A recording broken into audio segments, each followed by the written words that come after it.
Okay, we're back here. The next matchup was a Memorial one, which I feel is a preview of the World Series, personally. That's Insane, Steve Azer versus Killer Z's and Ike Edid.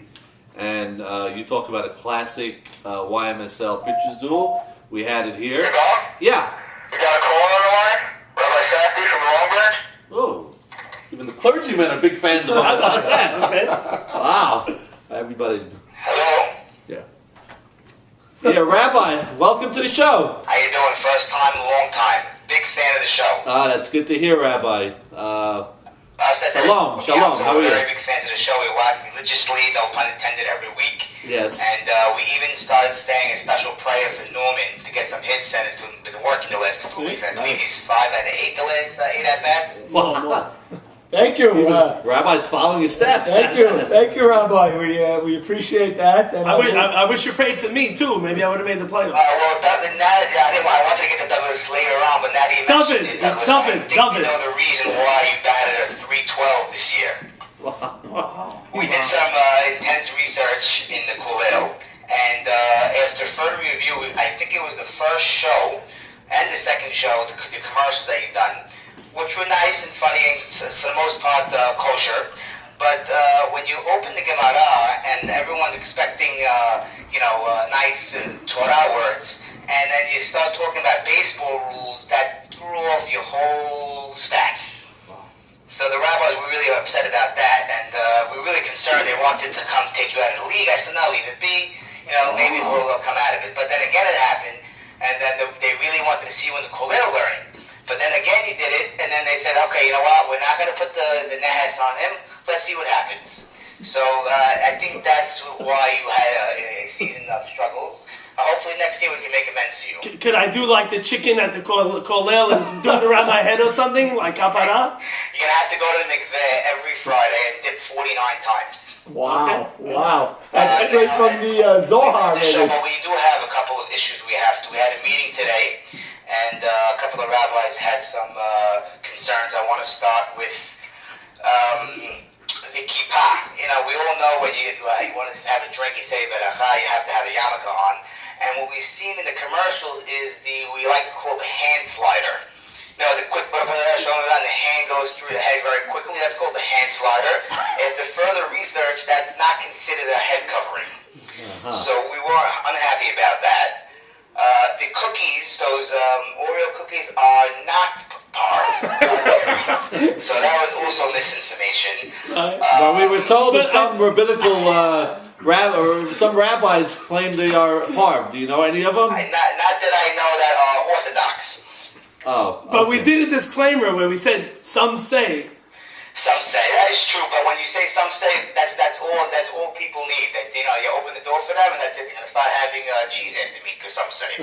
I like to give our viewers a little more credit than that, Rabbi, with all due respect. Every year, we preach a lot of achdut, which is togetherness, and you like calling a spade, but I recall early in the year that Max Sutton was getting thrown under the bus, and now he's very close to our Kollel. We know him as Mordechai Sutton. Wow. So we took a little offense to that, him getting thrown under the bus for having a rough week. We got to call it as it is here. We are the #1 rated program in this time slot. We're syndicated in 48 countries, including Israel, Rabbi, and in 72 different languages, including Hebrew. Because we tell it the way it is. We're not just going to sit here and that's why praise anybody and everybody. That was the only issue. We wouldn't have this meeting. But once we were discussing it, they all showed some love for our dear Mordechai Sutton. And I believe that your team, Norman, is facing him in the playoffs? You could call me Nisim. He's Nisim. We have some special praise for him. We don't think he's going to make one error in the playoff series against you. Okay, we'll see. Time shall tell. You say you're big fans of the league. You've just been putting everybody down. Any good? Are you a fan of any particular team, or? I happen to like the team Reese's Pieces. I think there are a lot of humble people on that team, starting with the coach, Mordechai Haber. And I think there's a fellow on that team, Steven, we call him Tzvi, another humble person, great player, great learner. Another humble person. They should be just called the humble people, that team. And and I believe that humbleness will take them all the way to the top. Another concern we had was with this Vivian issue.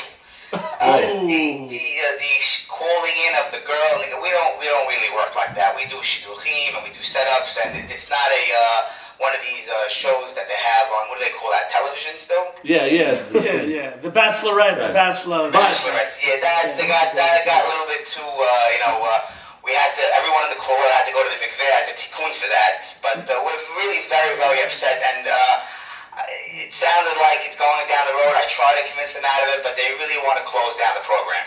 We're glad to see that the Koel is. I thought they're learning all the time. They're watching this. I'm glad they're still up and running. Actually, is this the one on Wikipedia? Which one? This is the Koel out of Lakewood, and at our lunch break to pass the time and to clear our heads, we follow us on network, and we really enjoy it.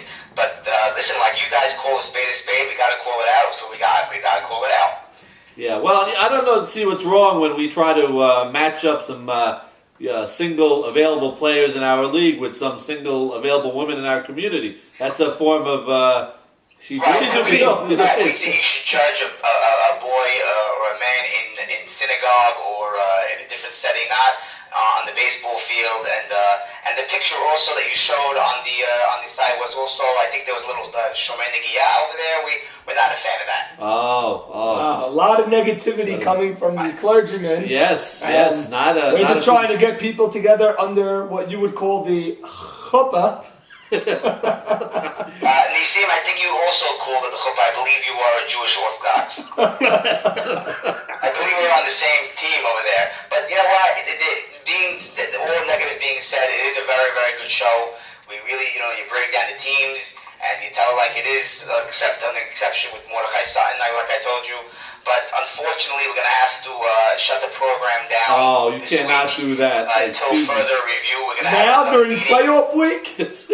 Sorry, Rabbi. With all due respect, this show is bigger than the Beatles. So you cannot shut this show off. Can you get a bed team together or something before you just shut us down?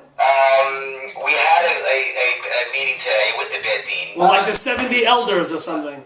If you're going to shut us down, then we need to shut you down. I'm sorry. Hang up on the Rabbi.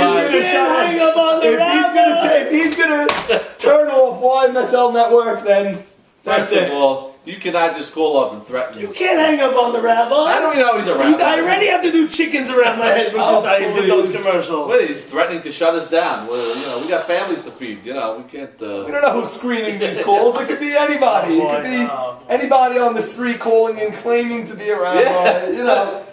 Who knows? What kind of rabbi is this guy? Anyway, forget about him. What's he going to do Probably anyway? He's a fraud anyway. We don't even know. They're supposed to be learning. They're watching our show. Stop it. Please. All right, let's go. Yeah, anyway. Back to business. It's got me off my train of thought, this rabbi. We were talking about the game 1 versus 2. The versus the Insane. Too glad. Steve Azer coming in. He had 2 games left of eligibility. Came in 2 brilliant games, 4-2. He lost and he shut out the Killer Z's 2-0. And those 2 teams and those 2 pitchers are the hottest teams going to the playoffs, and I think it's going to continue. Yeah, they don't have to deal with Azer missing games anymore. He's available for all the playoff games, and they're two best pitchers in the league. So that's going to be, they got their buys into the finals, so to the next round. So that's definitely, I would think, a preview of the finals. Both teams are playing well. We have seen in the past, though, that the bye could work against you. You cool off a little bit, you wait for an opponent, and it can work against you.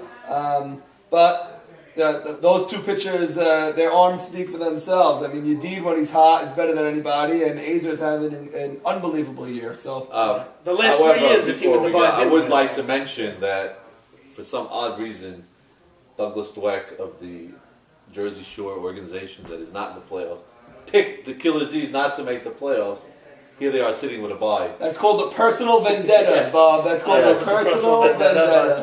They proved me wrong. Oh, they proved you very wrong. Way wrong. Very wrong. I saw Ike Yedid. I said, Ike, we're both off next week. He goes, yeah, but I played the week after. So he made sure to tell me. Oh, boy. I'll tell you.